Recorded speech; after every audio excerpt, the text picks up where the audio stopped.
The sunlight slanted through my office window, painting gold streaks across my desk. I ran my fingers over the smooth silk of my blouse, trying to calm the flutter in my chest. A typical Thursday, I told myself, yet something felt off. My phone buzzed insistently on the polished oak surface. Another notification? I glanced down and froze. It was a message from Sophia. "Mom, I need to tell you something. It's about Dad." My coffee cup trembled slightly in my hand. 14 years I'd raised her alone.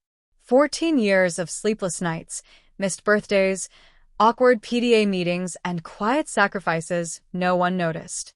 And now, at 18, she was dropping a bomb like this? I leaned back in my chair, the leather soft against my spine, and closed my eyes. Hurt, disbelief, pride, they all collided at once. How could she speak like this after everything? And yet, beneath the hurt, a spark of anticipation. A strange, ironic curiosity about what she was about to reveal. The hum of the air conditioner, the distant sirens, even the scratch of my pen against the notepad. Everything seemed louder. My fingers itched to type back, to calm the storm rising in me, but I resisted. I needed to hear it. Every word. Taking a deep breath, I texted back slowly. "Okay, Sophia. Tell me." The vibration of her reply seemed to echo in the quiet office. Whatever came next would change everything. And I, Hannah Blake, wasn't about to shrink back. 14 years ago, I had been 24, bright-eyed, and utterly unprepared for the storm my life would become. The apartment smelled faintly of paint and cheap carpet, and the sound of a baby crying pierced through the thin walls like a warning. Sophia's father, Mark, had been there that night, barely noticing the tiny life we had created. He was distant, distracted, and the words that cut me deepest weren't spoken.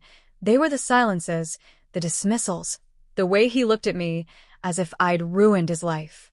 "I can't do this," he'd said finally, his voice flat, rehearsed. "You'll figure it out.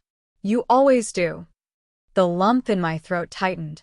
My hands shook as I held Sophia against my chest, feeling her warmth, her tiny heartbeat.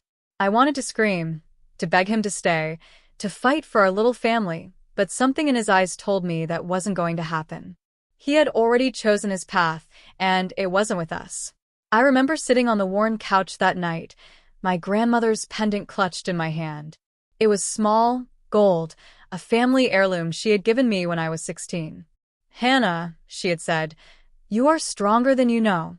One day, you'll look back, and you'll see that leaving you no choice was the best thing he ever did for you. Make your life your own." Her words burned through me, a strange mix of comfort and challenge. "I promised Sophia," whispered into her downy hair, "that we would be okay. That I would make sure she never felt small or unwanted." That night, I packed my things, leaving behind what I knew, Mark, the apartment, the life we had imagined, and stepped into the unknown. The first steps were terrifying. Bills piled up, nights went unbroken, and every minor failure felt like a personal defeat. But there was also a fierce pride building, a stubborn insistence that we would survive and thrive. I didn't yet know how, but I knew I would. As I kissed Sophia goodnight, rocking her until her tiny eyelids fluttered closed, I realized something powerful. I didn't need permission to succeed. I didn't need approval to be loved. From that moment, I decided, whatever it took, we would rise together, alone if necessary, stronger than anyone ever expected. The first months were brutal. I juggled night shifts, freelance projects, and whatever odd jobs I could find to keep a roof over our heads. Sophia slept beside me in our tiny apartment, her small hand curled in mine, unaware of the weight of the world pressing down on me. But I kept going. Every late night, every skipped meal, every tear I swallowed, it was all an investment in a future only I could see. It was during one of those endless nights that I met Clara Whitman, a seasoned interior designer in her late 40s who became the unexpected mentor I hadn't known I needed.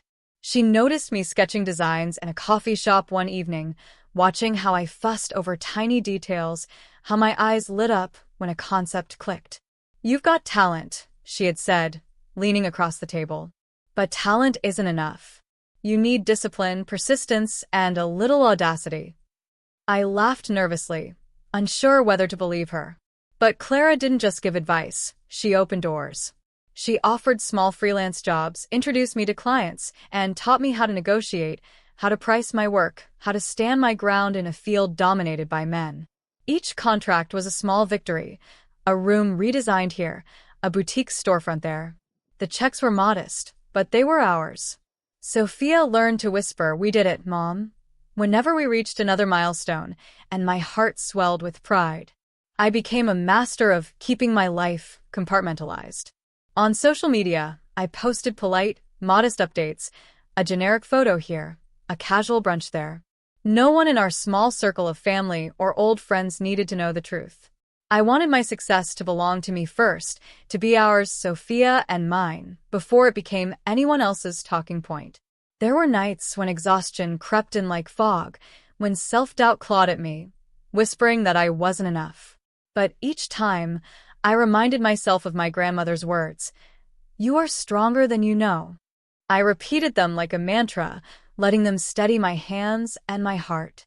By the time Sophia turned 12, we had moved into a modest, sunlit apartment, walls adorned with artwork I had designed myself.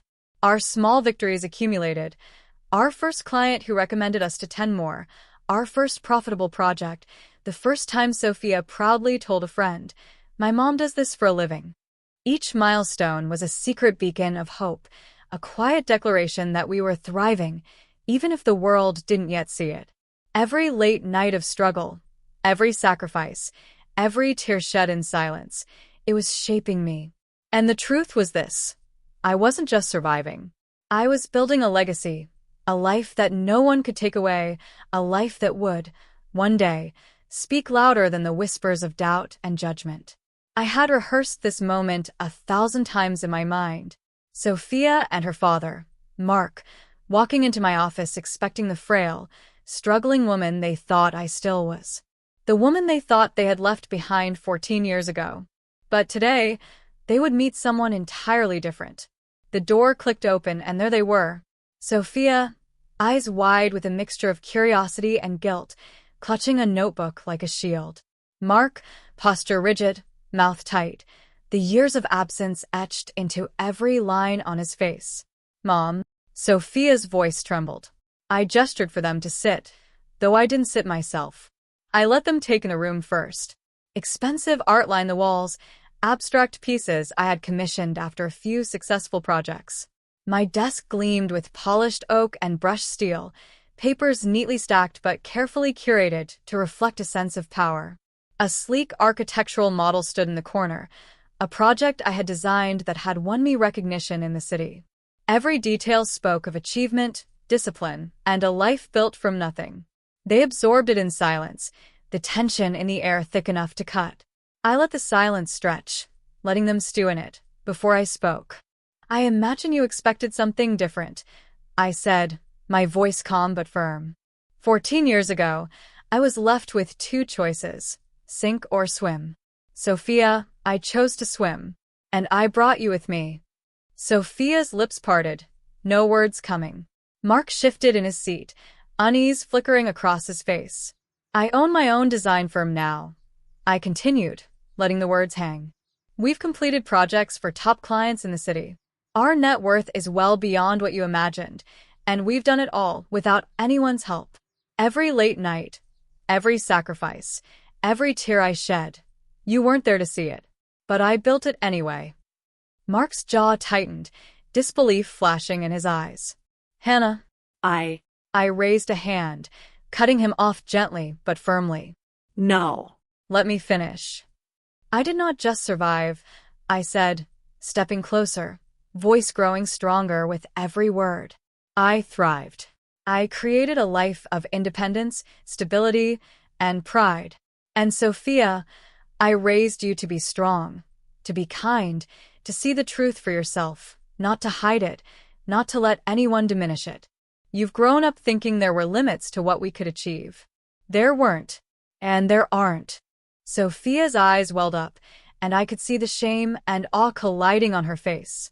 Mark's hands clenched into fists, his silence speaking volumes. They had expected a shadow of a woman, tired and fragile. Instead, they met the force of a mother, a woman who had faced the storm and emerged unbroken, triumphant and unyielding. I let the moment linger, letting the weight of 14 years of silence, struggle, and hidden triumph settle between us. No need to rush, no need to soften. The truth was ours now, undeniable, and it demanded acknowledgement. After the initial shock wore off, I let my eyes sweep over them. Sophia, vulnerable yet proud. Mark, defensive yet unprepared for this reality. 14 years of absence had left gaps, but now I held the leverage, and I intended to use it wisely. "I'm willing to help," I began, voice steady. "But there are conditions.